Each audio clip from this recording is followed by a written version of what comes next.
Kristen Omili. Saya Kristen Siakopa. Saya Jessica Nako. Kami dari program studi pendidikan luar negeri Universitas Nusa Tenggara. Nah, Ibu, tujuan kami ke sini ingin wawancara Ibu terkait dengan budaya sekolah berbasis pendidikan anti korupsi untuk memenuhi tugas mata kuliah anti korupsi. Apakah Ibu bersedia?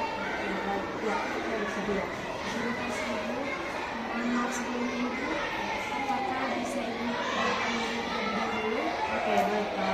Nama saya Ibu Stimul Roselia Salu, SPDBR. Saya adalah guru mata PTN di SMP 1, sekaligus juga sebagai ketua pendidikan dari PTN. Saya mengajar di kelas 8. Untuk sekarang saya mengajar di kelas 8. Baik Ibu, kita masuk pada pertanyaan yang pertama. Ibu, sebagai guru PPKN, bagaimana Ibu mengajarkan dan menanamkan nilai-nilai anti korupsi seperti kejujuran, tanggung jawab, dan kedisiplinan kepada siswa, baik melalui pembelajaran di kelas maupun melalui keteladanan dalam kehidupan sehari-hari di sekolah? Oke, baik. Mengenai tentang budaya anti korupsi, budaya anti korupsi itu sudah ditanamkan itu harusnya sejak dini. Nah, di sini kalau untuk pembelajaran di kelas itu seperti contoh misalnya studi kasus ditanamkan terintegrasi, artinya tersatukan atau terpadankan dengan materi seperti kejujuran, kedisiplinan, tanggung jawab itu terintegrasi dalam pembelajaran. Contoh misalnya kita membelajar studi kasus. Kalau ini hanya mencari tokoh-tokoh penting Indonesia siapa saja yang sampai saat ini itu masih menyuarakan tentang anti korupsi. Kemudian setelah studi kasus bisa kita memberikan mereka semacam tugas, tapi kita lihat kalau mereka menontek itu berarti bagian dari mereka sudah tidak disiplin untuk tanggung jawab. Artinya dalam diri mereka sendiri mereka sudah sejak dini sudah mulai ada mungkin budaya-budaya anti korupsi dan sebagainya. Kemudian kalau di luar kelas itu contoh misalnya kalau kita di lingkungan sekolah, kalau kita bersama dengan siswa yang misalnya tidak jujur, kemudian tidak disiplin, nah itu kita sebagai guru atau sebagai orang yang lebih tua di sini kita bisa menegur seperti itu. Itu contoh-contohnya Pak kecil yang terjadi di dalam kelas dan Jadi, budaya anti korupsi ini harus dilakukan. iya. Yang biasa diajarkan dalam kelas itu misalnya studi kasus dengan mencari tokoh gambar tokoh sejarah, kemudian untuk sikap kejujuran misalnya dalam kelas itu Ibu dilarang mencontek. Terus untuk di luar kelas itu ketika kita melihat orang atau siswa kita yang melakukan tidak jujur, kita bisa langsung menegur. Disiplin juga, anak juga harus mencontohkan disiplin kepada siswa dengan masuk kelas tidak layak. Itu contoh-contoh kecil dari pelajaran anti korupsi. Baik Ibu, langsung saja ke pertanyaan kedua.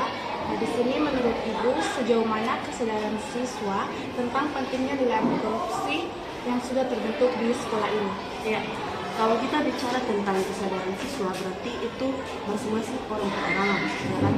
Jadi walaupun kita sebagai guru sudah mengajarkan tentang budaya anti korupsi dan sebagainya sudah ditanamkan dalam pembelajaran atau kehidupan sehari-hari, tapi itu kan kembali lagi kepada diri siswa. Jadi kalau berbicara tentang kesadaran budaya anti korupsi di sekolah ini, mungkin jawabannya bervariatif ya, tergantung kembali pada pribadi masing-masing siswa. Kita tahu anak zaman sekarang, khususnya Gen Z itu kan khususnya terkenal dengan anak yang bukan apa kurang sopan dan sebagainya. Walaupun kita sudah sebagai guru sudah mengajarkan dengan baik, tapi kembali lagi kepada mereka, lingkungan mereka. Kemudian itu juga butuh kolaborasi yang baik antara guru, orang tua, dan juga kalau orang tua, bicara orang tua berarti lingkungan rumah ya. Kembali lagi kalau mereka di rumah sama saja kalau kita sudah mengajarkan di sini, tapi kalau kembali ke sekolah mereka tidak atau tidak dikontrol, lepas kontrol oleh orang tua. Jadi kalau kesadaran ini saya bicara kesadaran anti korupsi ini berarti tergantung variatif kepada siswa. Baik, itu jadi di sini untuk kesadaran siswa tentang pentingnya anti korupsi itu kembali pada diri siswa tersebut dan juga faktor lingkungan, kolaborasi antara orang tua, guru dan siswa. Iya, betul sekali. Baik Ibu, kita masuk ke pertanyaan yang berikutnya. Apakah ada program, kegiatan atau aturan khusus di sekolah yang bertujuan untuk memperkuat karakter dan budaya anti korupsi? Jika ada, bagaimana pelaksanaannya dan apa dampaknya bagi warga sekolah? Oke. Baik, jadi kalau program khusus tentang anti korupsi ya, program khusus anti korupsi itu di sekolah tidak ada, secara khusus tidak ada. Tapi kalau kami dari PPKN, kami punya ada namanya Kombel ya, kelompok Kombel. Iya, kelompok belajar. Jadi itu diambil untuk siswa-siswa yang mau belajar di kelompoknya PPKN. Tapi untuk langsung materi tentang anti korupsi belum ada ya di situ. Cuma di situ kami sudah ajarkan tentang ada tanggung jawab, kemudian kejujuran dan sebagainya. Tapi untuk yang program khususnya saja tidak ada. Kalau program yang di dalam kelas ada, misalnya contoh membuat poster. Nah itu poster itu kita ambil kaitan dengan materi. Jadi contohnya misalnya poster tentang tanggung jawab di sini kan contoh sekarang ini kan di Kota Kupang itu kan tentang sampah. Jadi bisa di dalam sampah itu kita lihat, oh ini sampah, berarti ini tanggung jawabnya. Nah itu bikinlah dalam bentuk poster. Ada beberapa materi waktu bisa di kelas 7, di kelas 8 itu saya kaitkan di situ. Nah di situ ada muncul dari nilai kejujuran, nilai tanggung jawabnya. Berarti secara tidak langsung sampah ini berarti tanggung jawab Anda. Kemudian yang lain-lain itu seperti kalau yang khusus tidak ada ya, kalau lain-lain seperti itu sudah. Jadi ada kalau pelatihan guru juga mungkin hanya kami sebatas MGMP saja. Tapi untuk sampai ada program khusus di sekolah tidak ada. Mungkin nanti ke depannya akan kami usulkan untuk buat program khusus seperti itu. Jadi kesimpulannya dari jawaban Ibu tadi, di sekolah ini belum ada program khususnya, tapi diadakan kelompok belajar pada siswa itu juga menyelipkan nilai-nilai anti korupsi tersebut, seperti kejujuran dan membuat poster di dalamnya seperti contohnya seperti tema besarnya sampah. Sampah merupakan tanggung jawab. Jadi kerja kecil tanggung jawab dan kejujuran itu bagian dari budaya anti korupsi. Baik Ibu, terima kasih. Iya. Apa harapan Ibu terhadap pengembangan budaya anti korupsi di masa mendatang di sekolah ini? Ya, harapan saya pengembangan budaya anti korupsi di masa mendatang itu tidak hanya terlepas dalam pembelajaran saja, tapi sudah harus dan wajib itu diterapkan dan diimplementasikan dalam kehidupan sehari-hari.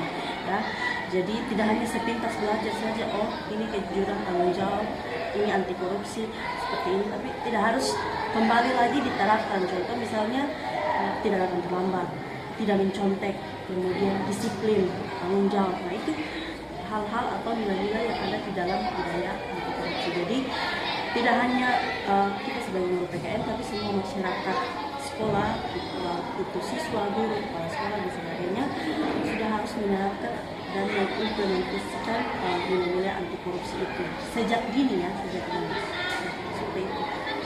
Baik, kesimpulan dari jawaban Ibu, anti korupsi itu tidak hanya guru PKN saja yang harus tapi semua orang di luar juga harus bisa menerapkan dari usia dini dan mengimplementasikan dalam kehidupan sehari-hari. Iya, betul sekali. Terima kasih banyak. Iya. Baik Ibu, terima kasih untuk jawaban dari beberapa pertanyaan kita untuk sesi pertanyaan tadi, wawancara. Semoga kita semua bisa menerapkannya juga untuk kita sebagai calon guru nantinya, untuk bisa menerapkan, padahal bukan kita guru pengampunya, tapi kita bisa menselipkan juga seperti yang jawaban Ibu tadi. Mungkin itu saja Ibu, terima kasih. Iya, sama-sama. Audio Jungle.